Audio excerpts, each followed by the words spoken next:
iweta Ose Oji alligator pepper.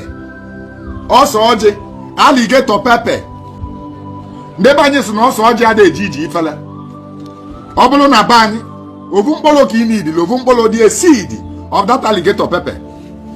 Iwepụta that seed, iweli ya chiemenu. Your emotion is attracted n'ịgọ ọfọ. Onye ka o ji wee dị ka ọfọ ụmụ nwaanyị na-agọ n'aka nke nwoke elele.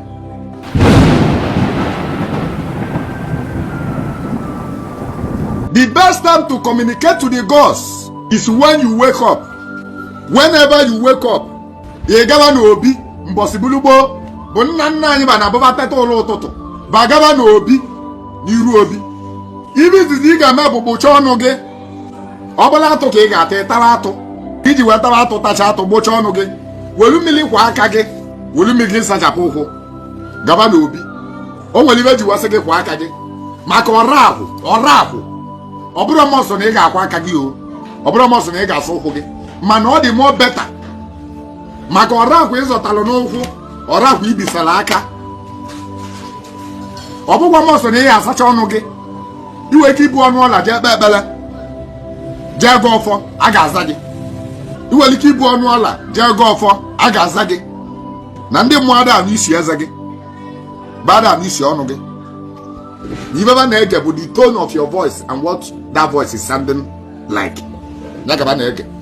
Ọ bụrụ na ilue ibe izizi ị ga-eme bụ kpọkọọ ezinụlọ gị nso. As a man dị bi n'ụlọ, kpọkọọ ya ezinụlọ gị nso.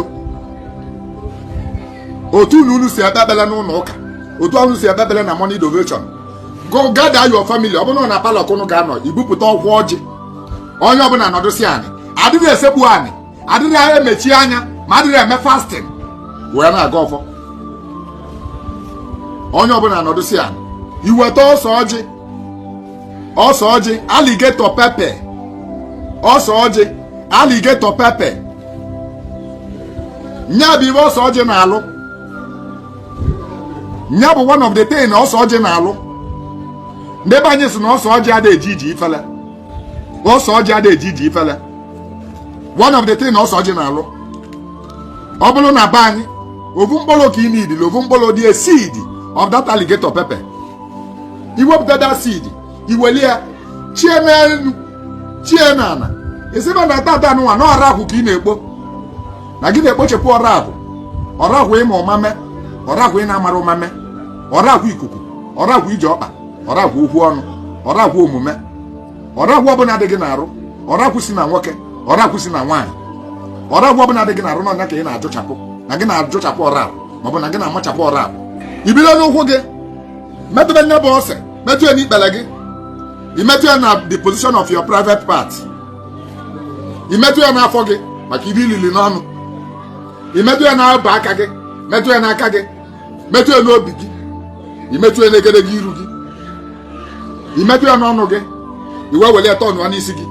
Ndị be anyị na-atọ ọnụ ya, ụfọdụ na-atọ n'ugboro n'anọ, ụfọdụ na-atọ n'ugboro n'asaa. Ịbụ onye asọ maka na ọ bụrụ gị alụ ka ọ bụzi.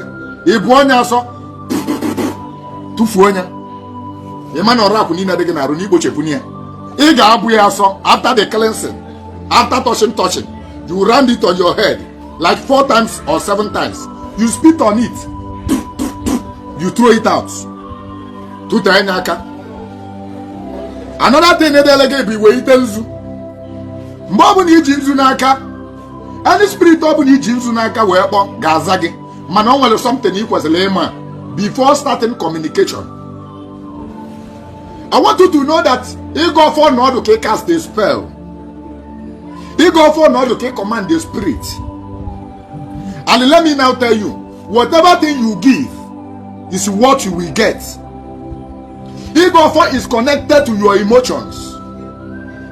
Your emotion is attracted in ịga ọfọ. Onye ka o ji wee dị ka ọfọ ụmụ nwaanyị na-agọ n'aka nke nwoke elele. I am sorry to say it like this, mana let me just be frank with you. Ọfọ nwaanyị na-agọ n'aka nke nwoke elele, most especially ajọ ọfọ.